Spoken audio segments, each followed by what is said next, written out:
In the present appeal, the insurance company has challenged the award only on the ground that the compensation awarded to the claimants is excessive and arbitrary, and the rate of interest awarded by the tribunal, that is 8% per annum, calculated from the date of filing the claim petition, is also arbitrary. It was argued by the counsel for the appellant that in column 6 of the claim petition, the claimant has stated the income of the deceased to be rupees 15,000 per annum, and therefore the tribunal had acted arbitrarily in determining the compensation on the basis of a national income of rupees 20,000 per annum.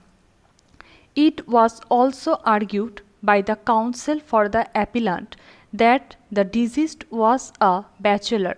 and therefore while determining the multiplication, 50% should have been deducted as personal expenses from the national income of the deceased, and the tribunal had erred in deducting only 1/3 as personal expenses of the deceased. It was argued that in view of the aforesaid, the award of the tribunal is liable to be modified by reducing the compensation payable to the claimant.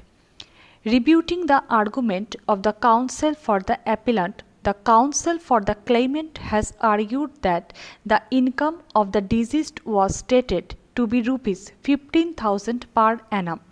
Column 6 of the claim petition on the basis of the notional income provided in paragraph 6 of the second schedule. It was argued by the counsel for the claimant that under section 168 of the Act 1988, the tribunal is required to hold an inquiry into the claim and award just compensation, and the compensation payable to the claimants would not be reduced because a lesser amount was claimed as compensation in the claim petition. In support of his cross objection, the counsel for the claimant has argued that from the evidence on record, it was proved that at the time of his death, the deceased was earning rupees 5,000 per month, and therefore the tribunal had acted arbitrarily in determining compensation on the basis of a notional income of rupees 20,000 per annum. It was also argued by the counsel for the claimant that the multiplier has to be decided considering the age of the deceased and not the age of the parents of the deceased. It was further argued that the tribunal had also erred in not awarding any amount to the claimant for funeral expenses and loss of estate, as well as for loss of love and affection.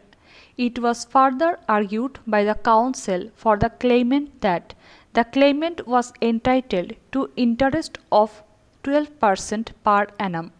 and the award of the tribunal awarding merely 8% per annum as interest of liable to be modified. Thus, it is held that the deceased was unemployed, and the argument of the counsel of the claimant that compensation should be determined taking the income of the deceased as rupees 5,000 per month is rejected. The notional income of the deceased and the consequential compensation